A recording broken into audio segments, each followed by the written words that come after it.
এরপরে বিশ্বনবীর একমাত্র কুমারী বউ নাম কি? আয়েশা। বিশ্বনবী বললেন উরিতুকি ফিল মানামি সালাসা লায়াল। আয়েশা, বিয়ের আগে তোরে কিন্তু আমি 3 বার স্বপ্নে দেখছিলাম। সুবহানাল্লাহ কইবেন না? সুবহানাল্লাহ। বড্ড খুশি হয়ে গেলেন আয়েশা। এরপরে বললেন 3 বার স্বপ্ন দেখার পরে তোমার ব্যাপারে মনের মধ্যে কেমন কেমন যেন ভালো লাগে। তারপরে একটা ছোট্ট কাগজের মধ্যে, জান্নাতি কাগজ, রেশমি কাপড়ের মধ্যে তোমার চেহারাটা এনে জিব্রাইল বললেন দেখেন নবী কেমন লাগে। আমি কইলাম ভালো লাগে। কার মেয়ে? আপনার বন্ধু আবু বকরের মেয়ে, বিয়ে করবেন নাকি? বিশ্বনবী বললেন ও জিব্রাইল, তুমি যদি ঘটক হও, আল্লাহ যদি হয় কাজী, আমি মুহাম্মদ বিয়েতে রাজি। সুবহানাল্লাহ। সুবহানাল্লাহ পড়েন। সুবহানাল্লাহ। বিয়ে হয়ে গেল, কিন্তু ঘরে দামি ফার্নিচার নাই, টাকা পয়সাও তেমন নাই, কিন্তু আছে খালি সুখ। আছে কি? সুখ। যেটা টাকা দিয়ে কিনা যায় না। টাকা দিয়ে বাড়ি কিনা যায়, গাড়ি কিনা যায়, সুখ কিনা যায় নাকি? জি না। টাকা দিয়ে বিছানা কিনা যায়, বালিশ কিনা যায়, ঘুম কিনা যায় নাকি? জি না। কথা বলেন। এজন্য সুখ দেয়ার মালিক কে? আল্লাহ। দোকানে সুখ পাওয়া যায়? জি না। নাগাইশ বাজারে তো সুখ বেছে না? বেচতে নিয়ে যাইতাম আজকে গাড়িতে করে। সুখ বেছে? জি না। কথা কন। সুখ পাওয়া যায় না। সুখ দেয়ার মালিক একজন, তিনি কে? আল্লাহ। মা আয়েশা একমাত্র কুমারী বউ। আদর করে তিনি ডাকতেন হুমায়রা, আবার মাঝে মাঝে ডাকতেন ইয়া আইশু। আয়েশা না, আয়েশু, সংক্ষেপ। এত ভালোবাসতেন মা আয়েশাকে। মা আয়েশা গ্লাসের যেই জায়গা দিয়ে পানি খেতেন, বিশ্বনবী ওই জায়গায় মুখ লাগিয়ে পানি খেত। মা আয়েশা গোশতকে হাড্ডি ফেলে দিলে বিশ্বনবী ওই হাড্ডিটা নিয়ে চষতে শুরু করে দিত। সুবহানাল্লাহ। এক বালতি থেকে পানি নিয়ে দুইজনে গোসল করত। আবার বিশ্বনবীর সাথে সাথে মাঝে মাঝে বায়না ধরতো, মাঝে মাঝে রাগও করতো। সুবহানাল্লাহ কোন। সুবহানাল্লাহ। স্বামী স্ত্রীর মধ্যে একটু রাগ আছে না নাই? আছে। রাগ থাকলে ওইটারে আবার ভালোবাসায় পরিণত করে দেয় কে? আল্লাহ। রাগ না থাকলে ভালোবাসা তো ভালোবাসাই না। রাগ থাকতেই হবে, তাইলেই ভালোবাসার মর্ম বোঝা যায়। চিল্লায় বলেন ঠিক কিনা? ঠিক। ক্ষুধা না থাকলে খাবারের মর্যাদা বোঝা যায় না। সারাদিন পেট ভরা, খাওয়ার মজা বুঝবেন? জি না। ক্ষুধা, প্রচন্ড ক্ষুধা, তৃষ্ণার্ত, লেবুর শরবত পাইলে অমৃতের মতো লাগবে। প্রচন্ড ক্ষুধা, হাজি বিরিয়ানি পাইছেন 1 প্লেট, ইচ্ছে মতো খাবেন, কিন্তু পেট ভর্তি, হাজি বিরিয়ানি খাওয়া যাবে? জি না। এজন্য রাগ না থাকলে ভালোবাসা যে কত দামি, ভালোবাসা যে আল্লাহর পক্ষ থেকে কত বড় নেয়ামত বোঝা যায় না। মাঝে মাঝে মা আয়েশা রাগ করতেন, শুনতেছেন? জি। বিশ্বনবী বলেন আয়েশা, কখন তুমি রাগ করো, কখন তুমি আমারে ভালোবাসো আমি বুঝি। সুবহানাল্লাহ পড়েন। সুবহানাল্লাহ। মা আয়েশা বললেন কেমনে বোঝেন? বিশ্বনবী বললেন যখন তুমি রাগ করো তখন নামাজের পরে দোয়ার মধ্যে বলো, ও ইব্রাহিম আলাইহিস সালামের আল্লাহ, আপনি আমার উপর দয়া করেন। তার মানে তুমি রাগ করে আছো, আমার নাম নাও নাই। আর যখন আমার উপর খুশি থাকো, নামাজের পরে দোয়াতে বলো, মুহাম্মদ সাল্লাল্লাহু আলাইহি ওয়াসাল্লামের আল্লাহ, আপনি আমাদের উপর রহমত করেন। সুবহানাল্লাহ। তার মানে খুশির সময় তুমি আমার নাম নাও, রেগে গেলে অন্য নবী দেওয়ার দোয়া সেরা দাও। রেগে গেলে আমার নামটা নাও না। মা আয়েশা বলে নবী গো, আমি তো শুধু নামটাই মুখ দিয়ে নেই না, কিন্তু কলিজা থেকে তো আপনারে বাদ দিতে পারি না। আল্লাহু আকবার। আল্লাহু আকবার। কি ভালোবাসা!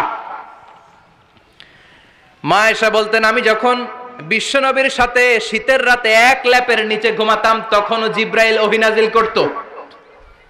সুবহানাল্লাহ নাই? সুবহানাল্লাহ। কোন স্ত্রীর সাথে অন্তরঙ্গ বসবাসের সময় কোরআনের ওহী নাজিল হতো না। একমাত্র মা আয়েশার সাথে যখন এক বিছানার এক ল্যাপের নিচে দুইজন শুয়ে আছে, কোরআনের আয়াত নাজিল করছে কে? আবার মা আয়েশা বলছেন আমার কারণে ও মুসলিম উম্মাহ তোমরা তায়াম্মুমের বিধান পেয়েছো। ফাতায়াম্মামু সাঈদান তাইয়্যিবা। মা আয়েশা একটা যুদ্ধে গিয়েছিলেন, যুদ্ধ থেকে ফেরার পথে মা আয়েশার গলার লকেট নাই। মাঝে মাঝে হয় না, মহিলা গলার লকেট পায় না, পুরা বাড়ি আগুন করে ফেলাইছে, লকেট নাই, লয়ে গেল রে, নিয়ে গেল রে, হারাইলাম রে। মা আয়েশারও লকেট নাই। লকেট হারানোর পরে মা আয়েশা কান্নাকাটি। বিশ্বনবী বললেন থামো। অনেকক্ষণ থামার পরে লকেট খুঁজে পায় না, সবাই খোঁজাখুঁজি, লকেট কই, লকেট কই, লকেট খুঁজে পায় না। ওদিক দিয়ে মাগরিবের নামাজের সময়ও শেষ, নামাজের সময় শেষ। আর যেই জায়গায় লকেট খোঁজার জন্য থামা হয়েছে ওই জায়গায় আবার পানি নাই, পানি সামনে। পানির দিকেও যেতে পারে না, লকেটও খুঁজে পায় না, নামাজও পড়া যায় না। সব সাহাবীরা মিছিল শুরু করছে, আবু বকর রে ধর ধর ধর, আবু বকর রে ধর। আবু বকরের মেয়ের কারণে নামাজ আমাদের চলে যাচ্ছে। সাইয়েদনা আবু বকর ঘটনা বেসামাল দেখে আয়েশার কাছে গেল, যে দেখে বিশ্বনবী মা আয়েশার কোলের মধ্যে, ল্যাপের মধ্যে মাথা দিয়ে শুয়ে আছে। রাগের চোটে বুখারীর বর্ণনা, আঙ্গুল নিয়ে মা আয়েশার পেটের মধ্যে দিল এক খোসা। লকেট হারাইলি কেন ক? তোর জন্য বাইরে মিছিল চলে, তোর জন্য বাইরে সব সাহাবারা বলে নামাজ পড়তে হবে, সময় নাই। ও আবু বকর, আপনার মেয়ের কারণে এই কাণ্ড। খাসরা মানে কুমর। আবু বকর মা আয়েশার খাসরাতে এত জোরে গুতা মেরেছেন, মা আয়েশা বললেন এই গুতার কারণে আমি অনেক দূরে চলে যাওয়ার কথা ছিল ব্যথার চোটে, কিন্তু যাই নাই, কারণ কোলে কে? কোলের মধ্যে বিশ্বনবীর মাথা, নড়ে গেলে বিশ্বনবীর ঘুম ভেঙে যাবে, ব্যথাটা হজম করেছি, নড়ি নাই। আল্লাহ তখন আয়াত নাজিল করলেন, ফালাম তাজিদু মাআন ফাতায়াম্মামু সাঈদান তাইয়্যিবা। ও সাহাবারা, মিছিল বন্ধ করো। কোন নারীর বিরুদ্ধে মিছিল করো? এই নারীর সাথে তো বিয়ে আমি সরাসরি বিশ্বনবীর দিয়েছি। যাও, ওজুর জন্য টেনশনে ছিলা, টেনশনের দরকার নাই। আয়েশার কারণে আজকে নতুন করে একটা বিধান দিলাম, আজ থেকে যদি ওজুর পানি না পাওয়া যায়, বালুর মধ্যে 2 হাত বাড়ি মেরে তায়াম্মুম করো, নামাজ পড়ে নাও, কবুল করে নিবে কে? এই মা আয়েশার লকেট হারানোর কারণে তায়াম্মুমের বিধান নাজিল হয়েছে। কোন সুবহানাল্লাহ। সুবহানাল্লাহ। এজন্য মা আয়েশা বলতেন, ও উম্মতেরা, জেনে রাখো এই যে তায়াম্মুম করো, এটা কিন্তু আমার কারণে পাইছো। সুবহানাল্লাহ কোন? সুবহানাল্লাহ। আবার মা আয়েশা বলতেন, আমার কোলে মাথা রেখে বিশ্বনবী শেষ নিঃশ্বাস ত্যাগ করেছে, আবার আমার ঘরের মধ্যেই বিশ্বনবীর কবর। সুবহানাল্লাহ। বিশ্বনবীর কবরটা কিন্তু মা আয়েশার ঘরের মধ্যে। এখনো বিশ্বনবীর কবর যেই জায়গায়, এই জায়গায় মা আয়েশার ঘর ছিল। সুবহানাল্লাহ কোন? সুবহানাল্লাহ। 2210টি হাদিস বর্ণনা করেছেন। কত? কথা কয় না, 2210টা।